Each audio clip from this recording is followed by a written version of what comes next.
Good morning, my dear students. This is Kumar Saurabh, and first of all, welcome to BSR अड्डा।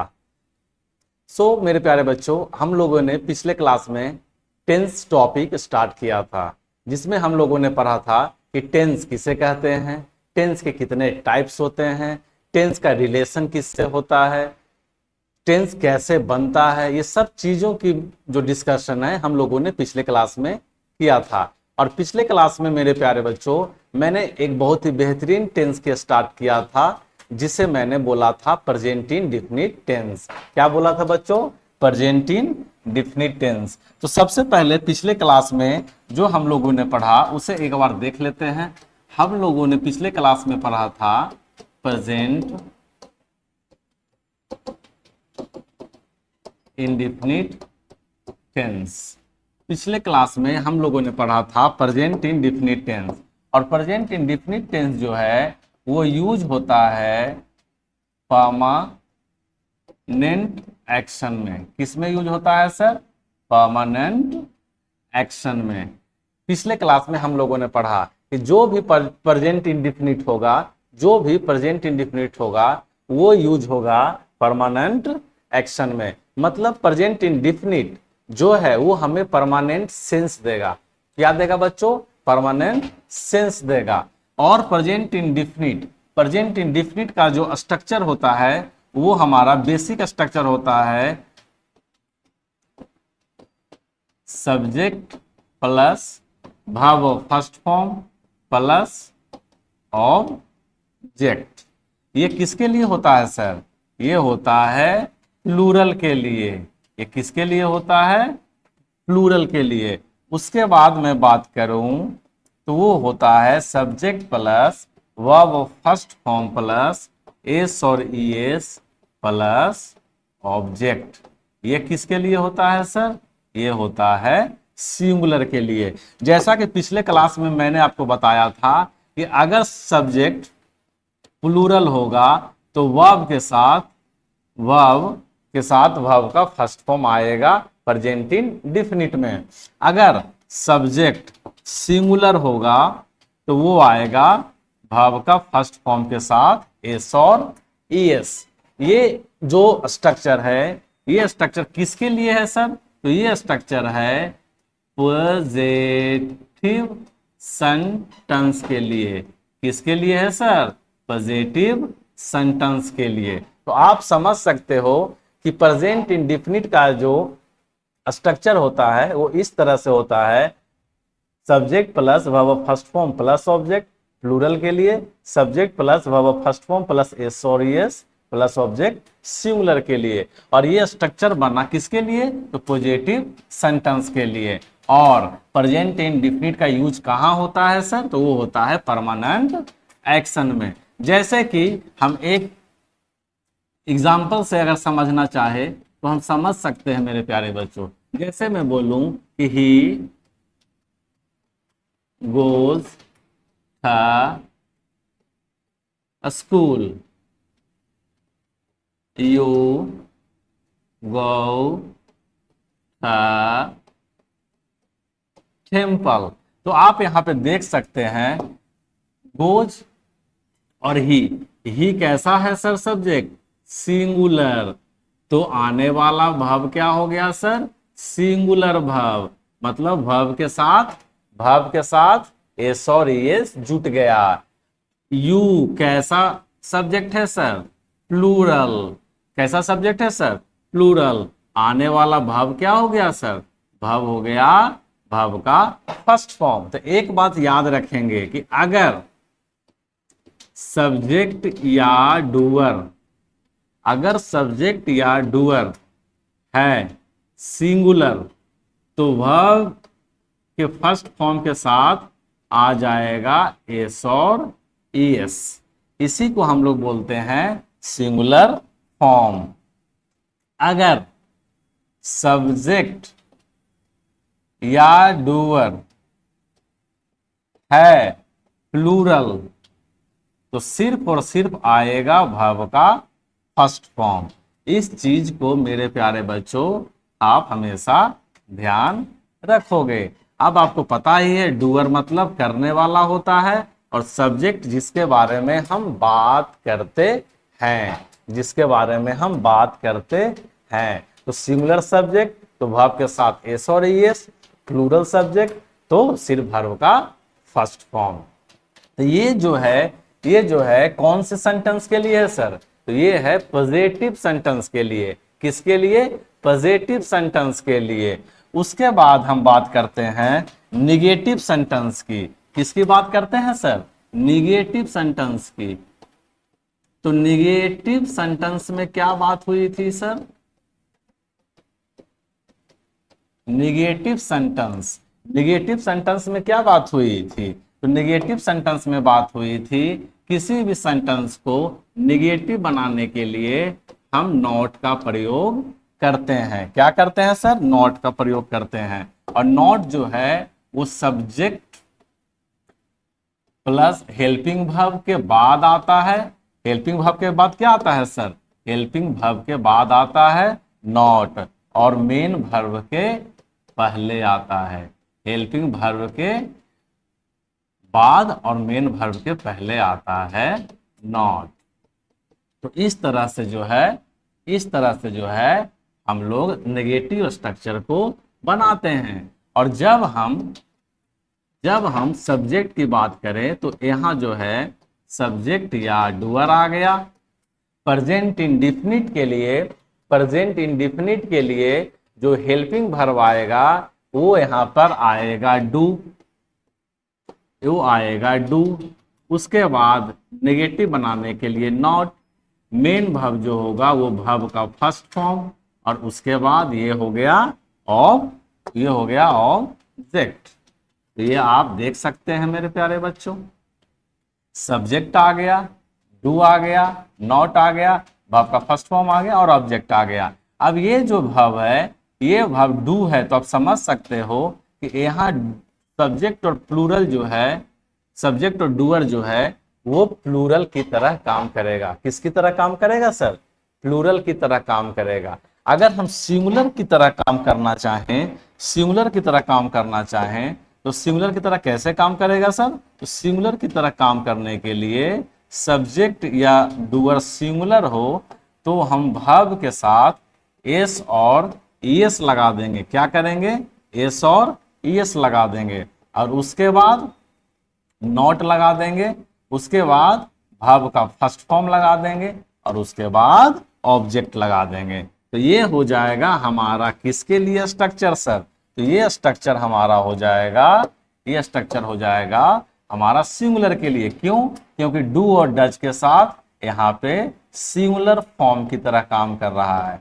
इसी के वजह से मैं समझ जाऊंगा कि सब्जेक्ट और डूअर की जो यहाँ बात होगी वो सिंगुलर के लिए होगी। अब आप देख लोगे मेरे प्यारे बच्चों, एक चीज ध्यान दोगे कि जब हम वर्ब की बात करेंगे तो ये डू जो है, डू भी अपने आप में क्या है? वर्ब है, हेल्पिंग वर्ब है, और यहाँ भी जो वर्ब है वो हमारा मेन वर्ब है। तो जब भी हम सिंगुलर से प्लूरल की बात करेंगे, प्लूरल से सिंगुलर की बात करेंगे, तो सिंगुलर में जब हम वर्ब में परफॉर्म करेंगे एस और एस, तो सिर्फ और सिर्फ हम सेंटेंस में एक ही वर्ब पे परफॉर्म करेंगे। ऐसा नहीं है बच्चों कि जब हमको लिखना होगा, जब हमको क्या करना होगा? लिखना होगा, तो हम इस तरह से लिख देंगे। किस तरह से लिख देंगे बच्चों? हम जो है इस तरह से लिख देंगे।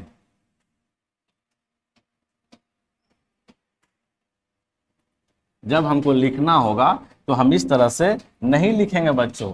जैसे मैं बोलूं एग्जाम्पल में, ही डज नॉट ईट्स एग।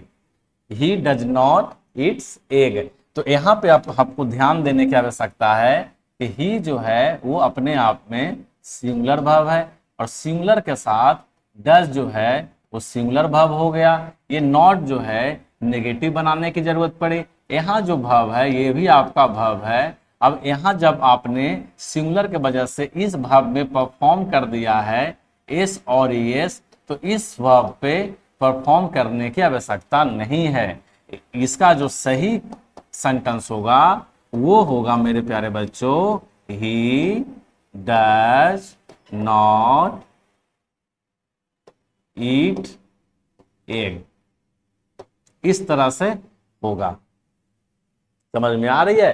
कहने का मतलब हुआ कि जब हमने एक वर्ब पे परफॉर्म कर ही दिया है तो मुझे अगले वर्ब पे परफॉर्म करने की कोई आवश्यकता नहीं है। तो इस चीज को आपको क्या करना है बच्चों? इस चीज को आपको ध्यान में रखना है। इस चीज को आपको ध्यान में रखना है। तो पॉजिटिव सेंटेंस क्या हुआ सर? नेगेटिव सेंटेंस क्या हुआ सर? अब उसके आगे बढ़ेंगे तो उसके आगे आएगा इंट्रोगेटिव सेंटेंस। क्या आएगा बच्चों? Interrogative sentence. तो इंट्रोगेटिव सेंटेंस क्या होता है सर? तो इंट्रोगेटिव सेंटेंस जो होता है वो इंट्रोगेट करने का काम करता है। क्या करता है बच्चों? इंट्रोगेट। इंट्रोगेट मतलब क्या होता है सर? इंट्रोगेट मतलब होता है पूछताछ करना। क्या करना? पूछताछ करना। तो इंट्रोगेटिव सेंटेंस जो है वो सवाल पूछने का काम करता है, क्वेश्चंस पूछने का काम करता है। तो क्वेश्चंस जो है मेरे प्यारे बच्चों हम दो तरीके से पूछ सकते हैं। कितने तरीके से पूछ सकते हैं? दो तरीके से।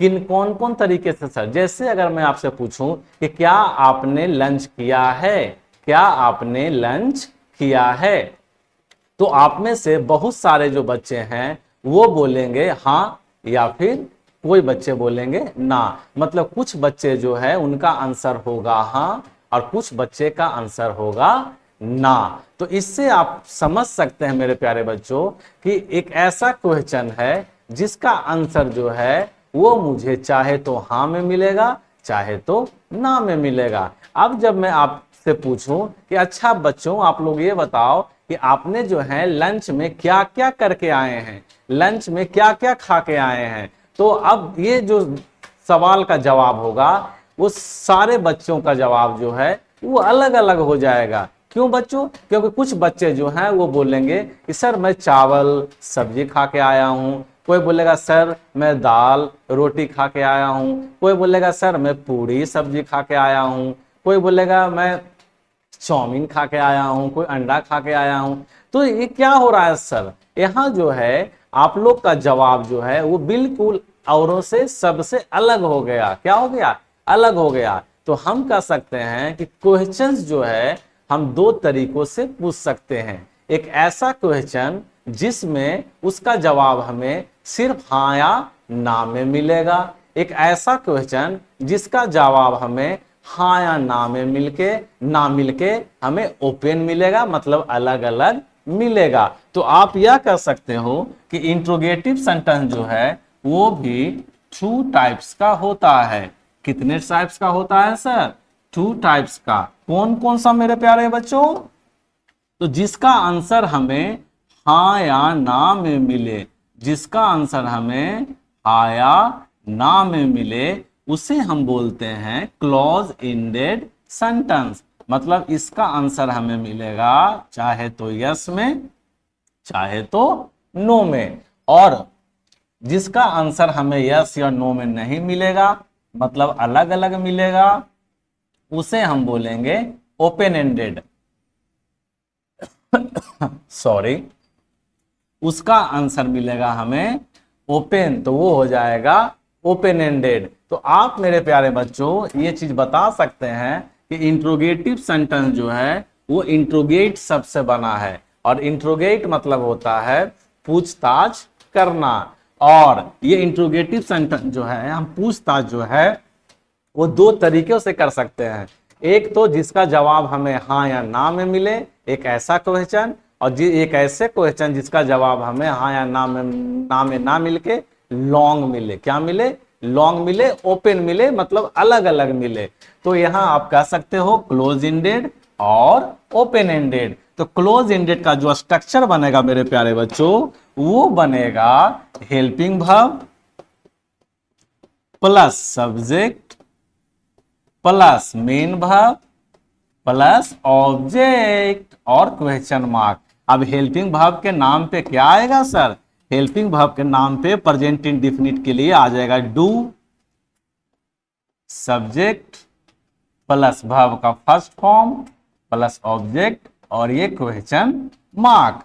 अब आप बता सकते हैं मेरे प्यारे बच्चों कि इसका एग्जाम्पल क्या हो जाएगा सर। तो इसका एग्जाम्पल अगर चाहो तो सब्जेक्ट के लिए do you love me, do you love me. तो इसका जवाब हो गया, इसका क्वेश्चन हो गया कि क्या तुम मुझसे प्रेम करती हो, क्या तुम मुझसे प्रेम करती हो। तो अब सामने जिससे आप ये क्वेश्चन किए हैं, जिससे आप क्वेश्चन किए हैं, इस सवाल का जवाब चाहे तो अगला बंदा यस में देगा, चाहे तो नो में देगा, चाहे तो यस में देगा, चाहे तो नो में देगा। तो ये कहलाएगा क्लोज एंडेड क्वेश्चन।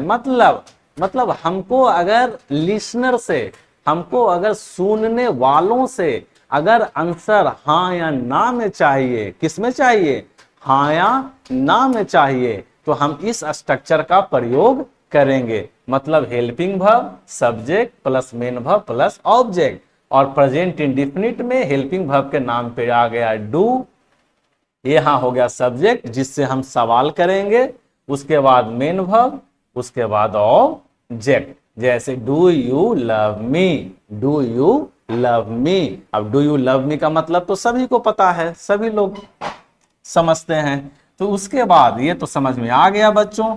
अब उसके बाद आता है ओपन एंडेड। तो ओपन एंडेड में क्या होगा सर, ओपन एंडेड में होगा सवाल जो है वो हाँ या ना में हमें ना जानकर हमें ओपन जानना होगा। तो ओपन जानने के लिए हमें क्वेश्चंस में कुछ एक्स्ट्रा वर्ड भी ऐड करने पड़ेंगे। एक्स्ट्रा वर्ड ऐड इसलिए करने पड़ेंगे कि हमें ना, हाँ या ना के अलावा एक्स्ट्रा नॉलेज चाहिए। क्या चाहिए, एक्स्ट्रा नॉलेज। तो एक्स्ट्रा नॉलेज के लिए ओपन एंडेड में मेरे प्यारे बच्चों, ओपन एंडेड में मैं जो है एक्स्ट्रा वर्ड के नाम पे यूज करूंगा WH फैमिली वर्ड, या फिर इसी को हम लोग कह देते हैं क्वेश्चन वर्ड। क्या कह देते हैं सर, क्वेश्चन वर्ड।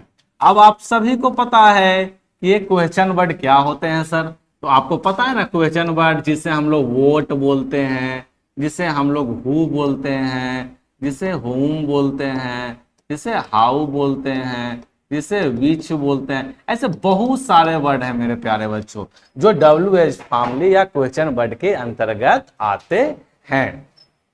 अब WH फैमिली मैंने सेंटेंस के सबसे पहले सेंटेंस के स्टार्टिंग में लिख दिया, और उसके बाद में इस स्ट्रक्चर को उठाकर यहां पुट कर दिया। तो ये हो गया do plus subject plus main verb का फर्स्ट फॉर्म प्लस ऑब्जेक्ट, और ये हो गया क्वेश्चन मार्क। ये क्या हो गया बच्चों, क्वेश्चन मार्क। तो अब आप इस चीज को देख सकते हैं, अब आप इस चीज को देख सकते हैं कि WH फैमिली या क्वेश्चन वर्ड, और क्वेश्चन वर्ड के नाम पे आपको पता है यहाँ पे वोट दे देंगे रहेगा, हुम रहेगा, हाउ रहेगा, हाउ ओपन रहेगा। मतलब जो भी क्वेश्चन वर्ड रहेगा वो यहाँ पर मौजूद रहेगा। और इसके बाद अब सवाल करना है। अब क्या करना है, सवाल करना है। अब मैं जैसे आपसे पूछूं कि अच्छा बच्चों ये बताओ कि आप पढ़ाई क्यों करते हो, आप पढ़ाई क्यों करते हो, तो आपका जवाब हाँ या ना में नहीं होगा। आप बोलोगे सर मैं जो पढ़ाई है अपने भविष्य को बेहतर बनाने के लिए करता हूं, जिससे कि मुझे एक अच्छी नौकरी मिले, जिससे कि मैं अपना अच्छा एक परिवार चला सकूं। तो इसके लिए आपको बच्चों क्या करना पड़ेगा सर, इसके लिए आपको सबसे पहले क्वेश्चन वर्ड आपको लगाना पड़ेगा। क्वेश्चन वर्ड लगाना पड़ेगा वाई। क्या लगाना पड़ेगा, वाई। उसके बाद why do you study, why do you study मतलब तुम स्टडी क्यों करते हो, तुम स्टडी क्यों करते हो। तो इस तरह से हम सेंटेंस बना देंगे। वाई क्या है सर, वाई यहाँ पे क्वेश्चन वर्ड है, डू हेल्पिंग वर्ब है, यू प्लूरल सब्जेक्ट है, स्टडी यहाँ पर वर्ब है। स्टडी यहाँ पे क्या है बच्चों, वर्ब है। तो आप बोल सकते हो why do you study, why do you study. तो यहाँ हम ये समझ में आ गया। अब ये सब्जेक्ट यहाँ पे प्लूरल था तो मैंने डू का प्रयोग कर दिया। मैंने किसका प्रयोग कर दिया, डू का प्रयोग कर दिया। अब जैसे मैं बोलूं, अब जैसे मैं सिंगुलर सब्जेक्ट लगा देता हूं, जब मैं सिंगुलर सब्जेक्ट लगाऊंगा तो यहां हो जाएगा why does he go to temple, why does he go to temple, और लास्ट में क्वेश्चन मार्क। तो इसका मतलब क्या हुआ सर? इसका मतलब हुआ कि अब जो ये सब्जेक्ट है बच्चों, ये सब्जेक्ट सिंगुलर है, और सिंगुलर के लिए वर्ब भी सिंगुलर। तो आप समझ सकते हो कि ही जो है सिंगुलर सब्जेक्ट, तो वर्ब भी सिंगुलर। तो बोल सकते हो कि why does he go to temple, वह जो है मंदिर क्यों जाता है, वह जो है मंदिर क्यों जाता है। तो आप बता सकते हो बउआ कि वह जो मंदिर है वो मंदिर प्रार्थना करने जाता है। वो क्या करने जाता है? प्रार्थना करने जाता है। तो इसका आंसर हमें हाँ या ना में बिल्कुल नहीं मिलेगा। ओपन एंडेड का क्वेश्चन जो है, ओपन एंडेड के क्वेश्चन में हमें हाँ या ना में जवाब नहीं मिलेगा, और क्लोज एंडेड में जो है वो मुझे उसका आंसर हाँ या ना में मिलेगा। तो ये चीज को आपको मेरे प्यारे बच्चों अच्छे तरीके से समझ लेना है। ये चीज जो है आपको अच्छे तरीके से समझ लेना है मेरे प्यारे बच्चों। क्या समझ लेना है? कि अगर सब्जेक्ट सिंगुलर है तो वर्ब भी सिंगुलर होगा, सब्जेक्ट सिंगुलर है तो वर्ब भी सिंगुलर होगा। अगर सब्जेक्ट प्लूरल है तो वर्ब भी प्लूरल होगा। इस चीज को आप चाहो तो मेरे प्यारे बच्चों नोट डाउन कर लेते हो कि अगर सब्जेक्ट, ये एक तरह से सब्जेक्ट वर्ब एग्रीमेंट भी आपको साथ साथ कंप्लीट होगा मेरे प्यारे बच्चों। ये सब्जेक्ट हो गया और ये वर्ब हो गया, ये सब्जेक्ट हो गया और ये वर्ब हो गया। तो अगर सब्जेक्ट भी सिंगुलर है, अगर सब्जेक्ट भी क्या है? सिंगुलर है, तो वर्ब भी क्या होगा सर? सिंगुलर। और सिंगुलर बनाने के लिए हम वर्ब के साथ एस और ईएस का प्रयोग करते हैं। सब्जेक्ट, अगर सब्जेक्ट क्या है सर? सब्जेक्ट अगर प्लूरल है, सब्जेक्ट क्या है? अगर प्लूरल है तो वर्ब भी क्या होगा सर? प्लूरल, मतलब सिर्फ और सिर्फ वर्ब का फर्स्ट फॉर्म होगा। तो इस चीज को आपको हमेशा ध्यान में रखना है मेरे प्यारे बच्चों। वर्ब को सिंगुलर बनाने के लिए हम वर्ब के साथ एस और ईएस का प्रयोग कर देते हैं, और ये जो एस और ईएस की जो बात है वो रूल्स होता है। तो वर्ड के अकॉर्डिंग किसी के वर्ड के एंड में एस लगता है और किसी के वर्ड के एंड में ईएस लगता है। वो मैं आपको नाउन में बताऊंगा। वो मैं आपको कहां बताऊंगा सर? नाउन में बताऊंगा कि आप जो है सिंगुलर से प्लूरल सब्जेक्ट को कैसे बनाओगे। ये बातें हमें समझ में आ गई, ये बातें हमें समझ में आ गई। अब जो बातें हैं मेरे प्यारे बच्चों, मेरे पास एक सेंटेंस और बनता है, एक सेंटेंस और बनता है जिसे हम बोल देते हैं इंट्रोगेटिव नेगेटिव सेंटेंस। क्या बोल देते हैं बच्चों? Interrogative negative sentence. अब इंट्रोगेटिव नेगेटिव पढ़ते ही आपको समझ में आ गया होगा कि इसमें जो है सर वो इंट्रोगेटिव मतलब क्वेश्चन भी पूछने का बात करेगा, और नेगेटिव इसमें नकारात्मक भाव भी रहेंगे, नकारात्मक भाव भी रहेंगे। तो जैसे कि अगर मैं किसी को बोलता हूं, अगर मैं किसी को बोलता हूं डू यू लव मी, मैंने बोला डू यू लव मी, तो आगे से जवाब आया नो। आगे से जवाब क्या आया बच्चों? आगे से जवाब आया नो।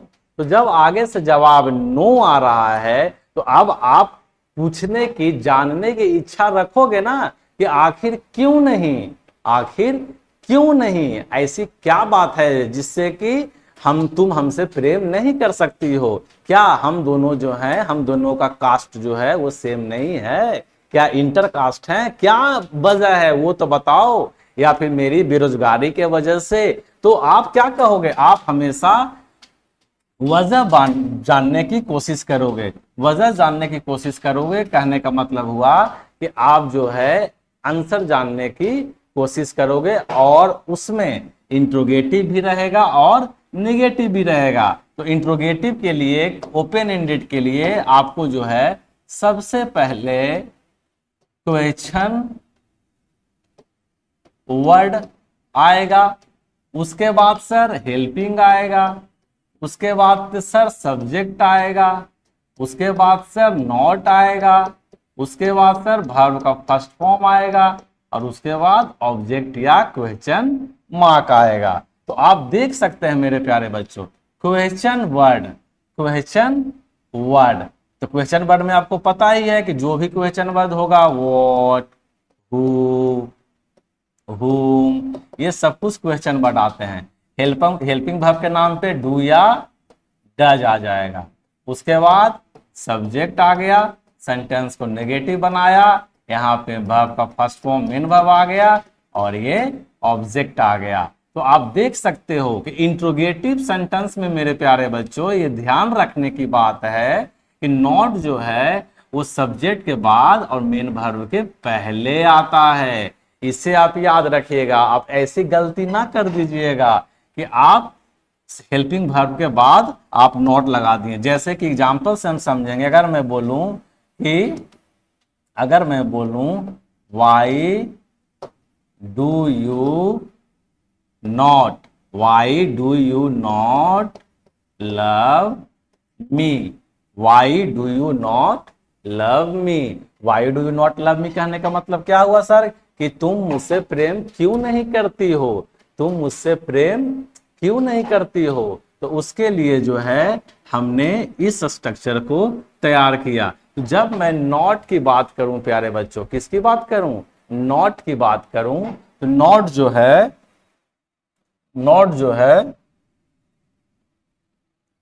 है वो हमारा इंट्रोगेटिव नेगेटिव सेंटेंस में हमेशा मेन वर्ब के पहले आएगा, ना कि हेल्पिंग वर्ब के बाद, ना कि हेल्पिंग वर्ब के बाद। तो आपको इस चीज को मेरे प्यारे बच्चों ध्यान में रखना है। आप इस तरह से कभी सेंटेंस को नहीं बनाओगे बउआ।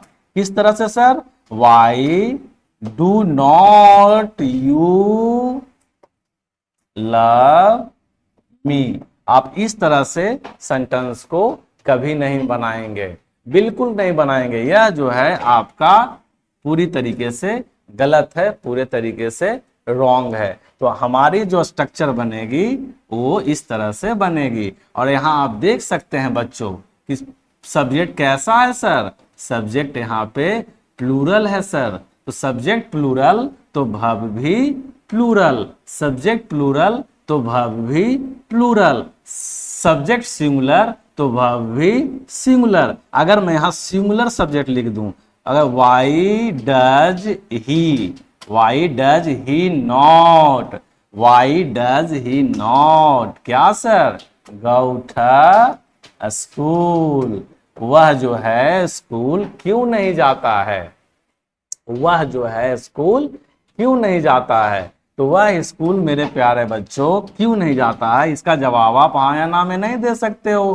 तो ये कायदे से इंट्रोगेटिव सेंटेंस हुआ, और इसमें नॉट की बात हो रही है, नेगेटिव की बात हो रही है। तो कायदे से जो यह सेंटेंस है वो हो गया इंट्रोगेटिव नेगेटिव सेंटेंस। वो क्या हो गया बच्चों, वो हो गया इंट्रोगेटिव नेगेटिव सेंटेंस। तो यहाँ जो हम लोगों ने सीखा वो क्या सीखा बच्चों, यहाँ जो हम लोगों ने सीखा वो यह सीखा कि सेंटेंस जो है, इंडिफिनिट सेंटेंस जो है, हम 4 टाइप से बना सकते हैं। कितने टाइप से बना सकते हैं सर, 4 टाइप से। जैसे सबसे पहले जो मैं बनाने का प्रयत्न किया वो किया सब्जेक्ट के साथ वर्ब का फर्स्ट फॉर्म एस और एस प्लस ऑब्जेक्ट। पॉजिटिव के लिए, सिंगुलर के लिए सब्जेक्ट प्लस वर्ब का फर्स्ट फॉर्म प्लस ऑब्जेक्ट। ये प्लूरल के लिए, ये किसके लिए सर, ये प्लूरल के लिए। तो ये जो सेंटेंस बना, ये सेंटेंस बना पॉजिटिव सेंटेंस के लिए। दूसरा अगर मैं बात करूं तो subject plus verb of first form, subject plus do plus verb of first form, not plus verb का first form plus object, subject plus does plus not plus verb of first form plus object. ये किसके लिए हुआ sir? तो ये हुआ negative sentence के लिए। तीसरी में बात किया तो ये बात आ गई किसके लिए sir? Do plus helping verb plus subject plus verb का फर्स्ट फॉर्म प्लस ऑब्जेक्ट। इसके बाद आ गया does plus helping verb plus subject plus verb का फर्स्ट फॉर्म प्लस ऑब्जेक्ट। अब जब डू की बात कर दिया, हेल्पिंग वर्ब सब्जेक्ट वर्ब का फर्स्ट फॉर्म प्लस ऑब्जेक्ट, ये किसके लिए आया सर? ये आया इंट्रोगेटिव में ओपन एंडेड के लिए। किसके आया सर? इंट्रोगेटिव में ओपन एंडेड के लिए। इंट्रोगेटिव में किसके लिए आया? इंट्रोगेटिव के लिए। और इंट्रोगेटिव नेगेटिव मैंने अभी सीखा, इंट्रोगेटिव नेगेटिव मैंने अभी सीखा मेरे प्यारे बच्चों।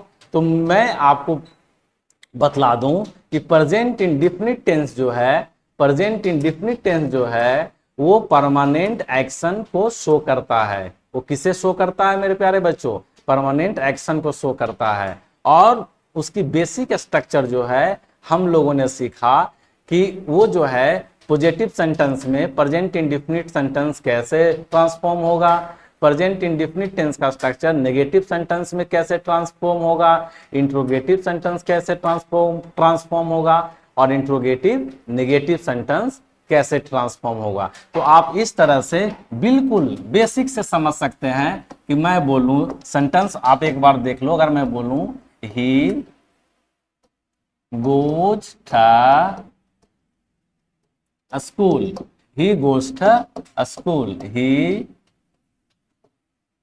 Does not go to school,